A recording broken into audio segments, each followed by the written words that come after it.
강원국의 지금 이 사람.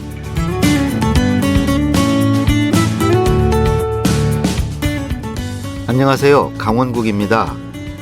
뭐든 다방면에서 두각을 나타내는 팔방미인들이 있죠. 이들을 보면 좀 괴짜 기질이 있는 것 같기도 합니다. 우선 평범한 건 그다지 좋아하지 않습니다. 새로운 도전, 모험 이런 걸 즐기고요. 남과 다른 길을 선택하는 편이죠. 그리고 자기가 하고 싶은 일은 어떻게든 해냅니다. 어찌 보면 좀 숨막히게 사는 것 같은데 스스로는 즐거워합니다. 과학작가 곽재식 씨도 그런 괴짜 중에 한 사람입니다. 최근에는 과학자의 시선에서 아파트를 분석한 아파트 생물학을 출간하기도 했습니다.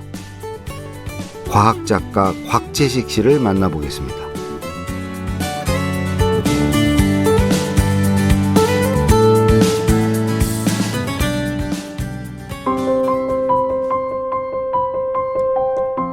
곽재식 작가는 카이스트 원자력 및 양자공학과를 졸업했습니다. 고등학생 때부터 소설을 쓰기 시작했고 카이스트 입학 후 교내 문학상을 수상하기도 했습니다.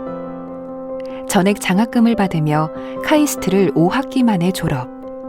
2002년 당시 최단기 조기 졸업 기록을 세웠습니다. 17년 동안 외국계 화학회사를 다니면서 틈틈이 글을 썼습니다. 쓴 책으로는 당신과 꼭 결혼하고 싶습니다. 지상 최대의 내기, 사기꾼의 심장은 천천히 뛴다 등 다수의 소설과 한국 괴물백과, 과학 논픽션 괴물과학 안내서, 곽재식의 세균 박람회, 과학교양서 로봇공화국에서 살아남는 법 등이 있습니다. 최근 아파트 생물학을 출간했습니다. 예, 곽재식 작가님 모셨습니다. 안녕하세요. 안녕하십니까, 곽재식입니다. 아니 TV에서 매번 보면 그 흰 와이셔츠에 검은 넥타이, 네네. 그죠? 네. 그게 이제 시그니처 같이 하고 다니시던데. 드디어 알아봐 주시는군요. 오늘은 라디오라고 그런지 그냥 나오셨어요? 그렇습니다. 그냥 막 믿고 나오셨네. 화면이 나갈 때만, 그 모습으로 조금이라도 기억되어 보려고. 역시 프로야. 아까까지 되게 점잖게 얘기를 하다가 방송 시작하니까 빨간불 딱 들어오니까 이제 갑자기 텐션이 높아지면서 역시 프로 방송인. 네. 저랑 패친이시잖아요. 그렇습니다. 네. 근데 매주 또 요리를 올려요? 그렇습니다. 네네. 왜 그러시는 거예요? 그거는 사실 뭐냐면 작년 이제 초에 이제 시작을 하게 된 건데 제 이제 집에 애가 있는데 애하고 원래 뭐 그런 걸 갔거든요. 주말마다 하는 뭐 부모님과 함께하는 무슨 요리놀이 뭐 이런 거 행사하는 데 가가지고 같이 시간 보내고 그랬었거든요. 근데 코로나19가 시작되면서 그게 딱 끊기니까 애가 너무 아쉬워하는 거예요. 그래가지고 뭐 거기서 꼭 해야 맛이냐. 집에서도 하면 되지 않겠냐. 애가 몇 학년인데요? 유치원생이죠. 네. 아들이에요, 딸이에요? 딸입니다. 네. 딸 하나 있는 거예요? 그렇습니다. 이거 참 정말 팔방미인이신 것 같아요. 1인 몇 억을 하시는 것 같은데. 네. 거기 그래도 이제는 이제 주업이 이제 글쓰기시잖아요. 그렇습니다. 네, 그렇습니다. 네. 근데 고등학교 때부터 뭐 소설을 쓰셨다고. 학교 그 교지라고 하죠. 그런데 한번 내본 적이 있다. 되게 그 정도죠, 그냥. 문학 그 청년들은 이제 대학에 실패하는 경우가 이제 꽤 있는데, 저도 그랬고요. 네. 근데 또 카이스트에 입학을 하셨어요. 그렇습니다. 네. 제가 또 과학 청년이었거든요. 네, 그래서 근데 보니까 그 카이스트를 또 조기 졸업했어. 저희 그때 지금도 뭐 제도가 비슷할 텐데 그 학년 학과 이런 거를 크게 구분을 안 하거든요. 카이스트 같은 경우에 예를 들어서 학과를 지망해서 학교에 들어가지 않아요. 학교에 들어가가지고 그냥 공부를 하다가 1학년 때나 2학년 때쯤 돼가지고 이 학과를 하고 싶다라고 하면 그냥 그 학과에 들어가고 학점을 쭉 따다 보면 그냥 졸업이 되고 그런 시기이기 때문에 그런 게 안 정해져 있어요. 그래서 이제 졸업을 하다 보면 이제 졸업을 그냥 하는 건데 그 중에서 이제 조기 졸업한 그 축에 속한다 뭐 이런 거라 가지고 학점도 별로 안 높고요. 크게 그렇게 공부 잘하지 못했어요. 아니 제가 이렇게 배도 별로 그렇게 막 공부를 잘할 것 같지는 않아요.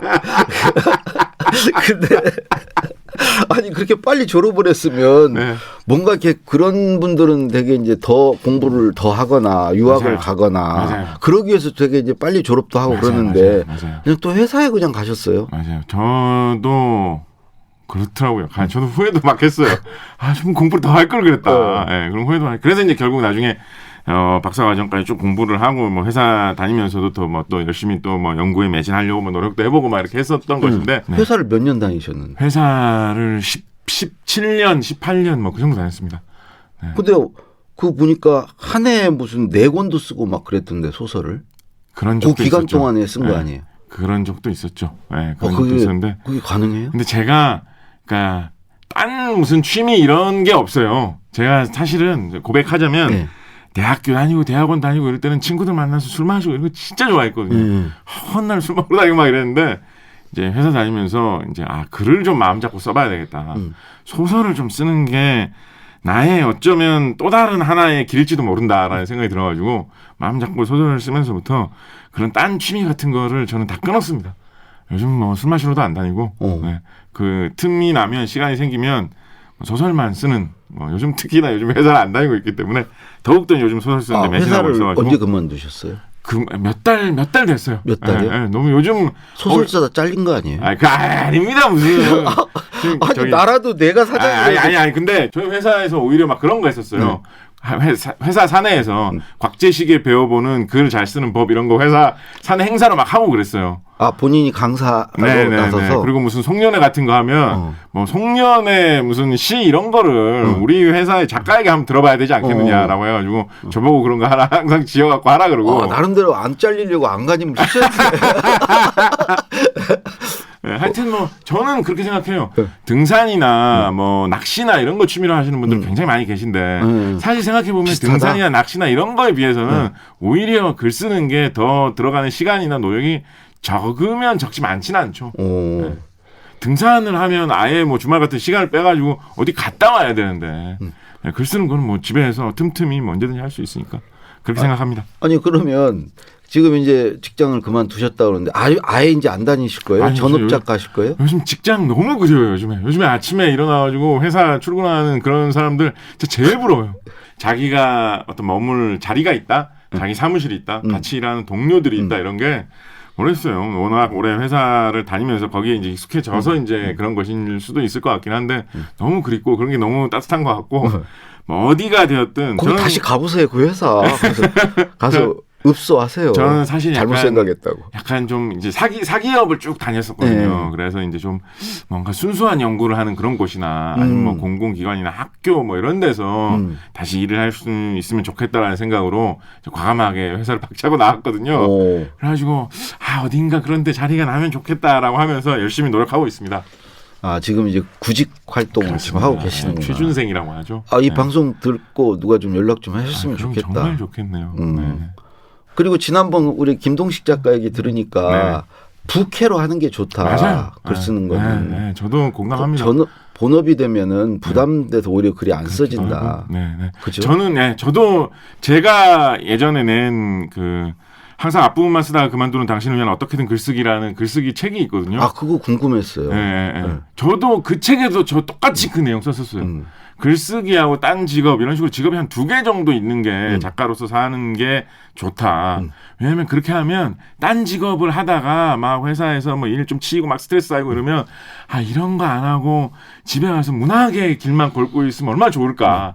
그럼 그 마음을 품고 와가지고 집에서 글을 쓰면 진짜 즐겁고 신나게 글을 잘 쓸 수 있거든요. 또 반대로 이제 글 쓰다가 너무 막히고 답답하고 힘들고 뭘 어떻게 쥐어짜내서 글을 써야 될지 모를 때 이렇게 무에서 유를 창조해야 되는 게 너무 힘들고 괴롭다. 그런데 이게 이렇게 해봐야 뭐 돈이 얼마나 된다고 이런 생각 막 들 때 회사에 가서는 그냥 성실하게 일하면 매달 꼬박꼬박 월급을 주는구나. 그러면 막 정말 밝은 마음으로 회사에 가서 열심히 일할 수 있거든요. 그래서 양쪽에 도움되는 것 같아요. 네. 다시 그 소설 얘기로 좀 돌아가면 주로 이제 과학 관련 소설을 제가 어릴 때부터 워낙 SF를 좋아하다 보니까 그 지난주에 이제 김동식 작가님하고도 저 김동식 작가님 좋아하거든요. 저도 그때 하신 말씀 중에서 되게 나하고도 비슷한데 생각이 들었던 게 뭐냐면 저도 글을 읽거나 쓸 때 뭐 이 글을 써가지고 어디에서 좋은 평을 받아야 되겠다. 뭐 이렇게 써가지고 어디에 뭐 신춘문예에 당선이 돼야 되겠다. 이런 식으로 글을 쓰는 게 아니라 내가 재밌을 만한 글, 내가 좋아할 만한 글, 내가 봤을 때 감동적인 문학 뭐 이런 걸 좀 많이 추구하는 편으로 좀 기울어져 있다 보니까 소설을 써도 제가 어릴 때부터 좋아하던 그런 쪽을 좀 많이 쓰게 되는 거예요. 그래서 원래 과학에 관심도 많았고 SF 이런 쪽 원래 어려서부터 되게 좋아했거든요. 그렇다 보니까 자연히 제 소설도 그런 쪽으로 좀 많이 쓰게 되는 것 같습니다. 근데 주로 SF 판타지 이제 요거 말고 또 괴물에 관한 책을 2권이나 내셨어요? 그렇습니다. 제목이 한국 괴물 백과, 또 하나는 괴물 과학 안내서. 그리고 금년에 여기에 추가로 괴물 조선의 또 다른 풍경이라는 약간 역사 교양서 느낌으로 쓴 책이 한 권 더 나왔습니다. 또 나왔어요? 네, 그렇습니다. 그건 언제 나온 거예요? 금년 초에 나왔죠. 네, 몇 달 됐습니다. 네. 몇 달? 네. 그렇습니다. 너무 많이 쓰는 거 아니에요? 아니 뭐 지금 제가 뭐 목부 살 길이 없어요. 아까 팔방민 뭐 이런 말씀하셨는데 네. 제가 어릴 때 이것저것 막 관심이 많아가지고 뭘 해볼까 이런 거 중고등학교 다닐 때 항상 저희 아버지께서 아버지 어릴 때 아버지 동네에 12가지 재주 있는 사람이 저녁 땔거리가 없다는 속담이 있었다고. 한우물을 팔아. 네, 한우물을 팔아. 그렇게 말씀해 주셨는데 뭐라도 하나 좀 잘 되는 게 하나가 있어야지 안심을 하고 편안한 마음으로 사는데. 아니 그래도 지금 괴물 하나에는 꽂혔잖아요. 괴물 하나 그나마 좀 왜 잘 이렇게 여기에 됐죠. 꽂힌 거예요? 네. 거의 한 10년도 더 된 것 같은데 벌써 세월이 이렇게 많이 지났나? 하여튼 그때 이제 소설 쓰는 어떤 원고 청탁을 받았었는데 그때 써야 될 게 약간 역사 소설 이런 거였어요. 시대물 이런 거였어요. 그런데 약간 그런 느낌을 좀 잘 내보고 싶어가지고 실제의 그 조선시대의 역사적인 그런 분들이 쓴 그런 것들을 좀 읽어보면서 그 분위기에 좀 빠져보고 싶더라고요. 그래서 조선 중기에 유몽인이라는 분이 쓴 어우야담이라는 조선을 대표하는 이야기책. 학교 다닐 때 배웠죠. 네, 대표적인 이야기책인데 그 책을 되게 좀 비싼 책이었는데 번역본을 사가지고 열심히 읽어봤어요.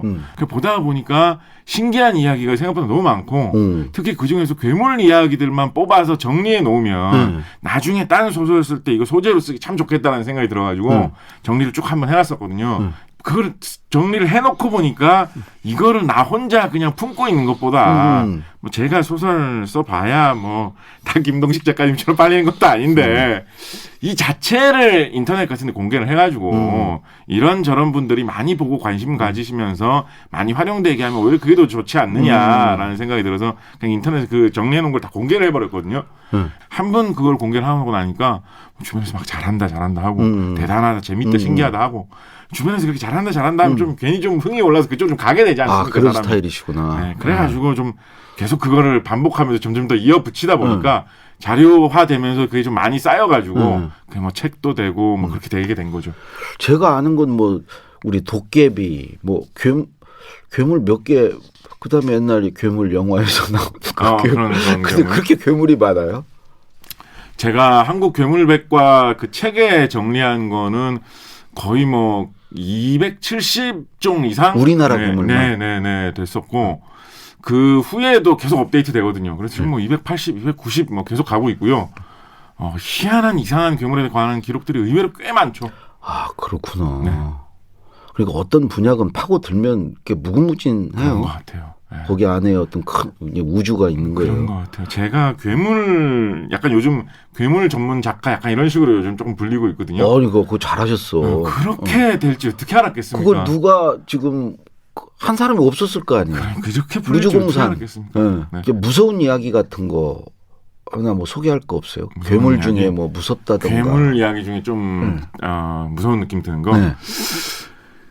신라 때 유행했던 이야기인 것 같아요. 네. 왜냐하면 중국 비슷한 시기에 중국 당나라 때 기문 뭐 이런 책에 보면 이것이 신라의 이야기다라는 식으로 기재가 되어 있는 이야기거든요. 신라의 동쪽의 어딘가에 가면 장인국이라고 하는 어떤 나라가 있는데 거기 장인이라는 것들이 살기 때문에 장인국인 거예요. 장인이 어떤 것이냐. 긴장자인가요? 네, 긴장자예요. 사람보다 키가 뭐 한 5배에서 10배 정도 되는 엄청난 덩치를 갖고 있는데 근데 온몸이 까만 털로 뒤덮여 있고 손 발톱은 갈고리처럼 크고 이빨은 톱니처럼 날카롭다. 그리고 그것이 사람을 막 잡아먹으러 다닌다. 이런 이야기가 있거든요. 그런데 그게 이제 신라의 동쪽에 있다고 했으니까 신라 사람들은 그것을 방비하기 위해서 철관을 짓고 거기에 큰 쇠뇌 장치를 설치해가지고 방어하고 있다. 뭐 이런 이야기가 있어요. 신기하긴 한데 뭐 재밌거나 무섭거나. 재밌지 않습니까? 재밌지 않습니까? 저는 약간 그런 거 요즘 구상하고 있거든요. 킹콩 그 영화 보면 뭐 외딴 섬에 있는 킹콩을 잡아가지고 이렇게 막 전시하려고 하고 이러면서 막 모험을 벌이잖아요. 그런 식으로 신라의 그런 사람들이 신라의 뭐 뱃사람이 됐든 화랑이 됐든 뭐 병사들이 됐든 이런 사람들이 자신의 어떤 공적을 자랑하기 위해서 혹은 사람들에게 볼거리를 제시하기 위해서 임금님께 보여주기 위해서 그 장인을 잡아가지고 끌고 신라의 서라벌로 들고 와가지고 임금님 제가 한 마리 잡아왔습니다. 보여주는데 그게 막 탈출해가지고 서라벌을 다 부수면서 어떤 난리를 일으키는 어떤 그런 블록버스터 영화 같은 그런 이야기 이런 걸 좀 구상하고 있거든요. 어떻게 생각하십니까? 그거 별로 안 될 것 같아요. 킹콩하고 너무 비슷하죠. 이렇게 얘기가 길게 얘기해야 돼 이게 설명이 되는 거면은 이게 뜰 확률이 적어요. 그 한번 해보시고 그 쓴맛을 좀 보시고 나중에 이제 만나도록 하고요.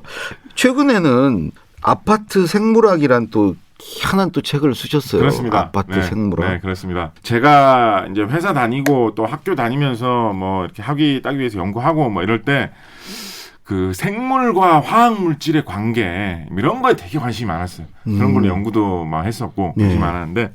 그렇다 보니까 생물학, 뭐 생물과 여러 가지 습성 뭐 이런 거에 대해서도 많이 알게 됐었거든요. 근데 그렇게 하다 보니까 우리가 보통 생물학이라고 하면 무슨 실험실에서 뭐 DNA를 조작하고 뭐 이런 거 아니면 어디 뭐 정글 같은 데 가가지고 희귀생물 발견하고 이런 걸 많이 생각하는데 그쵸.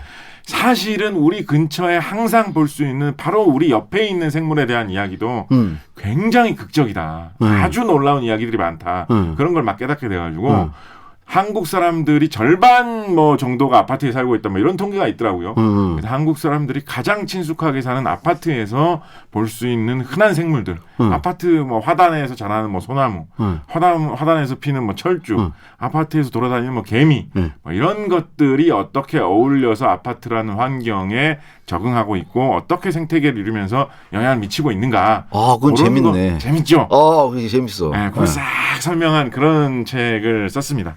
반응 괜찮아요. 그거 그런 생각하기 쉽지 않은데 일단 발상이 참 좋네요. 네, 그러니까 제가 이제 출퇴근하고 이렇게 하면서 저도 아파트에 사니까 보면서 저런 거 조금 더 뭘까 이런 궁금증 들 때마다 논문이나 자료 같은 거 찾아보면 실제로 막 신기한 거 막 이런 거 있더라고요. 개미는 도대체 어떻게 무슨 레이더망 같은 걸 가동하는 것도 아닐 텐데 어떻게 자기 집에서 달콤한 음식이 떨어져 있는 위치를 알아가지고 개미 입장에서 보면 굉장히 먼 거리일 텐데 거기까지 어떻게 가가지고 그거를 집어서 자기 집으로 다시 끌고 가는지 이건 궁금하지 않습니까? 궁금하네. 신기하지 않습니까? 무슨 뭐 개미가 무슨 뭐 정찰기를 띄워서 알아보는 것도 아닐 텐데 그런 거 어떤 걸까? 논문 같은 거 찾아보고 조사해 보면 사람들이 연구해 놓은 것들이 있더라고요. 우리 아파트에 고양이도 많이 보이잖아요. 그렇습니다. 고양이. 네, 그렇습니다. 고양이 너무 많지 않아요, 고양이? 고양이 뭐 너무 많다면 너무 많고요. 더군다나 특히 큰 도시 같은 경우에는 고양이가 길고양이 상태로 살아남기가 어떻게 보면 좋은 환경이고 어떻게 보면 적대적인 환경이거든요.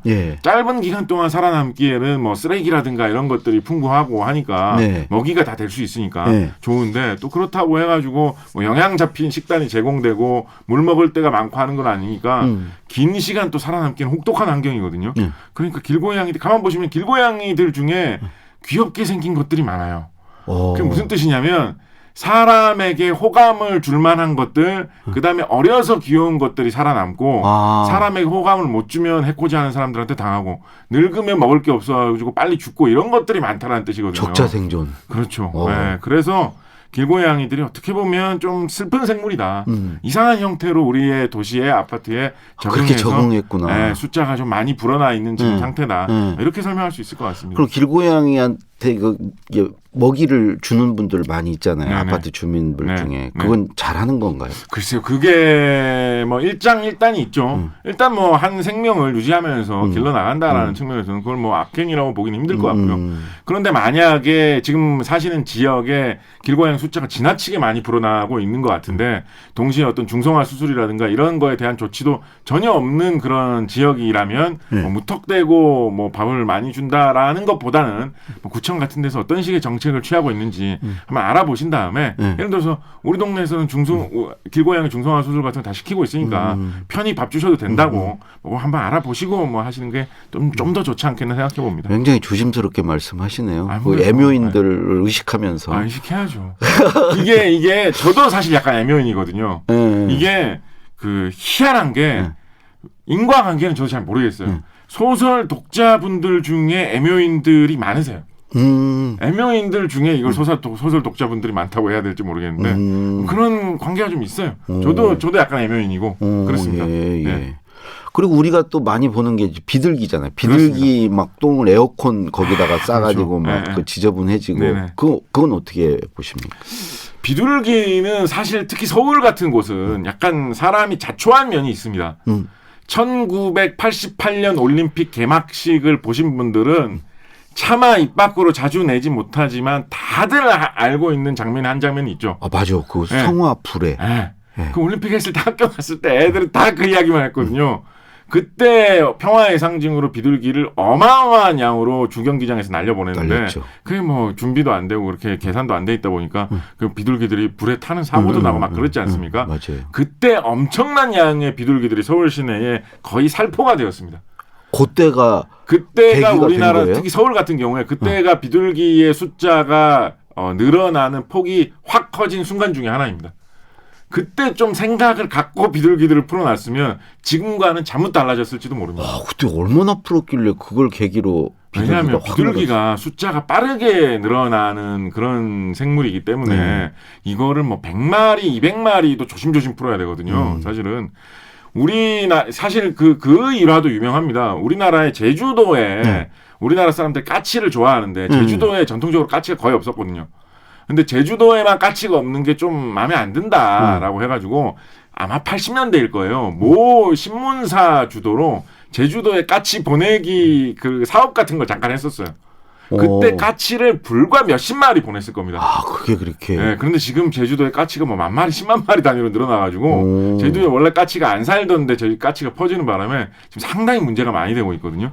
새 같은 거 풀어놓을 때 사실 좀 조심해야 되는데 88년 그때 당시에 약간 섣불리 많이 풀어놓은 경향이 있다. 비둘기 같은 경우에 그런 생각 좀 듭니다. 그 새 얘기 나왔으니까 그런데 황조롱이 얘기도 뭐 넣어놨어요. 그 아파트하고 무슨 관계예요? 황조롱이는 맹금류죠. 다른 새를 잡아먹고 살 수 있는 그런 새인데 맹금류들이 대부분 도시나 아파트 같은 것들이 들어서면 살터를 잃어가지고 멸종되기 쉬운 그런 습성을 갖고 있거든요. 근데 전 세계적으로 그 많은 맹금류들 중에서 황조롱이는 기이하게도 도시 환경에서 생존하는 데 성공한 종으로 좀 알려져 있습니다. 당연히 황조롱도 도시에 살면 더 힘들게 살긴 하는데요. 그래도 멸종하다기보다는 어떻게든 살아남는 습성을 가지고 있거든요.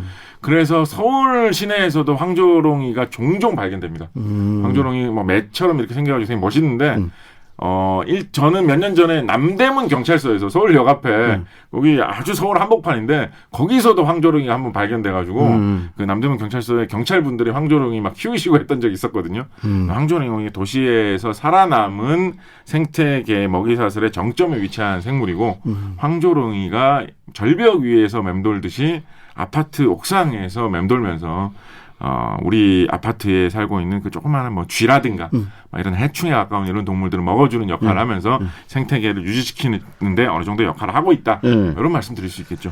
그러니까 그럼 아파트 생물학에서 어떤 관통하는 그 어떤 메시지랄까 이런 것과 우리가 공존해 살아야 된다, 공생해야 된다 그런 의미인가요? 그냥 잡다한 지식을 그냥 쭉 나열하는 거에 불과한 건가요? 잡다한 지식은 아니면 책이 되겠습니까?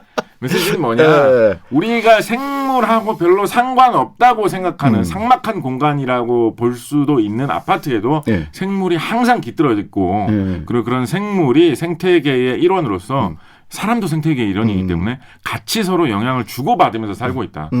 생물과 생태계의 영향은 언제나 우리 곁에 있고 사람이 거기에 영향을 주기도 하고 영향을 받기도 한다. 그 사실을 알고 좀 더 진지하고 사력 있게 한번 살아보자. 이런 얘기죠. 저는 되게 알러지 진드기 있잖아요. 진드기. 네네네네. 그 알러지. 네네. 그 진드기하고도 공생해야 됩니까? 진드기하고 공생하기 쉽지 않죠. 쉽지 않죠. 그런데 진드기 같은 경우에는 아파트에서 사시면 오히려 득이 될 수 있어요. 아파트 같은 경우에 이제 소위 말하는 이제 비닐 장판 같은 그런 거를 바닥에 많이 깔아놓잖아요. 그런 데서 진드기가 잘 못 삽니다. 그에 비해서 뭐 카페트라든가 뭐 이런 뭐 좋은 침구라든가 이런 자리라든가 이런 걸 깔아놓으면 그런 데서 비교적 진드기가 더 잘 살거든요. 그래서 우리 집에 진드기가 많구나. 그런 거 좀 많이 깔아놓으신 편입니까? 그래서 그런 게 많이 집에 깔려 있으면 그런 거를 소독을 많이 해야지 진드기가 좀 줄어듭니다. 근데 제가 패친으로서 최근에 보니까 네네. 공부하는 이유라는 책도 내셨어요. 가장 최근에. 맞습니다. 네네. 이게 이유가 뭐예요? 공부하는 이유가 제목. 네. 그게 출판사에서 공부하는 이유를 시리즈로 책을 내겠죠. 과학편이던데. 그래서 저한테는 과학편을 좀 써주십사 과학 하더라고요. 공부를 해야 되는 이유는 뭡니까? 몰라서 물어보시는 건 아니겠죠. 청취자를 위해서 제가 모르는 게 있겠습니까? 과학 공부하는 이유는 사실은 너무나 뻔하죠. 요즘 뭐 과학 세상입니다. 요즘 누구나 과학에는 다들 관심을 갖고 있고요. 예를 들어서 나는 뭐 공부 같은 거 안 하고 그냥 투자만 하면서 먹고 살래라고 하시는 분들도 요즘 주식 투자를 하기 위해서도 다 과학 기술이 어떻게 발전되는지 다 공부하시면서 주식 투자하시더라고요. 요즘 과학 기술 세상이기 때문에 과학은 생활 한 가운데에 그리고 우리 산업계 곳곳에 다 스며들어 있기 때문에 살기 위해서는 안 배우면 안 배워서는 안 될 뭐 그런 내용이고요. 책에는 사실 과학 공부하는 이유는 너무 뻔하기 때문에 책에는 그냥 제가 과학 공부하면서 들었던 여러 가지 뭐 재미있는 생각들 뭐 그런 게 약간 에세이식으로 정리되어 있는 그런 책입니다. 예, 이건 예 아니로만 대답해 주세요. 네. UFO 있습니까? 아니요. 없어요. 알겠습니다. 이제 구직 활동 열심히 하셔야 되는데 그렇습니다. 빨리 어디 연구소나 이런데 자리 잡기를 바라고요. 감사합니다. 이 방송 들으시는 분들 중에 좀 관계되시는 분이 있으면 연락 주시기 바랍니다. 예, 오늘 감사했습니다. 감사합니다. 예. SF 판타지 소설을 쓴 과학 작가 곽재식 씨와 말씀 나눴습니다.